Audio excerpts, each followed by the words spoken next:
Hello बच्चों, आइए इस प्रश्न को पढ़ते हैं। जर्मेनियम का ऊर्जा अंतराल 0.65 इलेक्ट्रॉन वोल्ट है।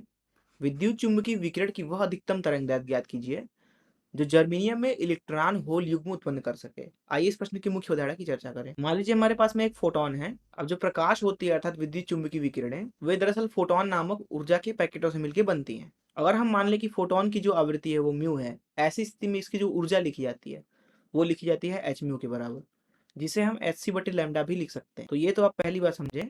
दूसरी बात हम ये समझते हैं अर्धचालक के बारे में कि दरअसल जो शुद्ध अर्धचालक होते हैं इनके अंदर इलेक्ट्रॉन की संख्या और होल की संख्या बराबर होती है। होल की संख्या को NH बोल दिया, इलेक्ट्रॉन की संख्या को Ne, तो ये आपस में बराबर होते हैं शुद्ध अर्धचालक के लिए।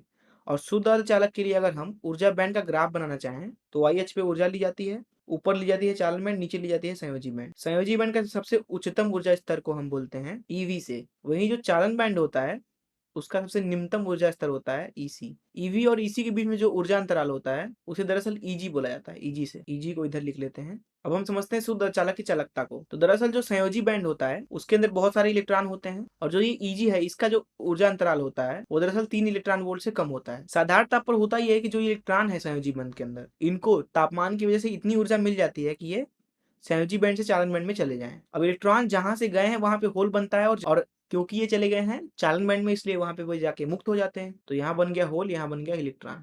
और दोनों ही ये जो आवेश वाहक हैं होल एवं इलेक्ट्रॉन ये दोनों ही चालकता का कारण बनते हैं। अब जैसा कि यहाँ पे आप देख रहे हैं कि इलेक्ट्रॉन की वजह से ही होल बना है इसलिए NeNH आपस में बराबर होंगे। तो दरअसल ये जो इलेक्ट्रॉन और होल युग्म है ये उत्पन्न तभी हो सकता है जब इलेक्ट्रॉन को कम से कम EG ऊर्जा मिल जाए। अर्थात अगर इस इलेक्ट्रॉन को EG ऊर्जा अर्थात दिए गए अर्धचालक के ऊर्जा अंतराल के बराबर कम से कम ऊर्जा मिल जाए तब हमें इलेक्ट्रॉन होल युग्म जो है वो देखने को मिलेगा। अगर हम मान लें कि इधर से हमने ऊर्जा गिराया है जिसका मान E0 है, ऐसी स्थिति में अगर यहाँ पे आपको इलेक्ट्रॉन होल युग्म देखना है तो जो ये E0 का मान है वो दरअसल ज्यादा हो या बराबर हो EG के, कम से कम EG के बराबर तो होना चाहिए। अब यहाँ पे जो E0 है उसको जैसा कि मैंने आपको बताया कि HC बटे लैम्डा भी लिख सकते, तो यहाँ से HC बटे लैम्डा ज्यादा हो या बराबर हो EG के। अब जो ये HC बटे लैम्डा है जिसको हमने E0 बोल रखा है दरअसल इसको लिखा जाता है 12400 बटे लैम्डा एंगस्ट्रॉम में, और जो ये E0 आता है ये आता है इलेक्ट्रॉन वोल्ट में। अर्थात अगर आपको फोटोन की जो ऊर्जा है वो इलेक्ट्रॉन वोल्ट में पता है, ऐसी स्थिति में उसका तरंगदैर्घ्य लिखा जा सकता है एंगस्ट्रॉम में 12400 बटा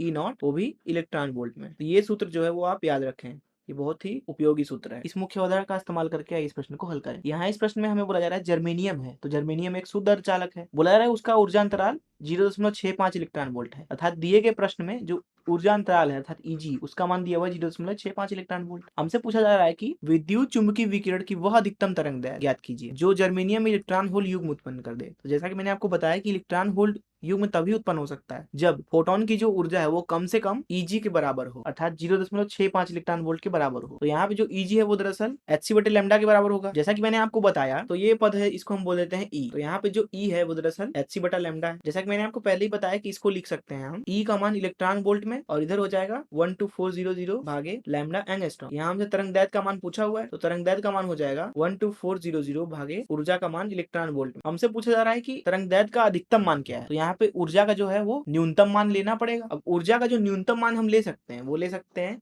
EG के बराबर, क्योंकि अगर फोटोन की ऊर्जा कम से कम EG के बराबर नहीं हुई तो हमें युग्म देखने को नहीं मिलने वाला है होल और इलेक्ट्रॉन का। इसलिए यहाँ पे जो E का न्यूनतम मान है वो दरअसल EG के बराबर है जो कि है 0.65 इलेक्ट्रॉन वोल्ट। क्योंकि यहाँ पे अगर आप देखें तो आपको अगर लैम्डा का अधिकतम मान चाहिए तो यहाँ नीचे न्यूनतम मान डालना होगा ताकि इसका पूरा मान अधिकतम आ सके। तो अब अगर हम यहाँ पे मान डाल दें तो हमें मिलेगा लैम्डा बराबर 12400 भागे 0.65 और ये आएगा उत्तर जो है वो एंगस्ट्रॉम में आने वाला। गणना करने पे इसका लगभग मान मिलता है 19,077 एंगस्ट्रॉम के बराबर। तो यह वह अधिकतम तरंगदैर्घ्य है जिससे दिए गए अर्धचालक के अंदर हम इलेक्ट्रॉन और होल का युग्म बना सकते हैं। मैं आशा करता हूँ कि आपको इस प्रश्न का हल जरूर समझ आया होगा।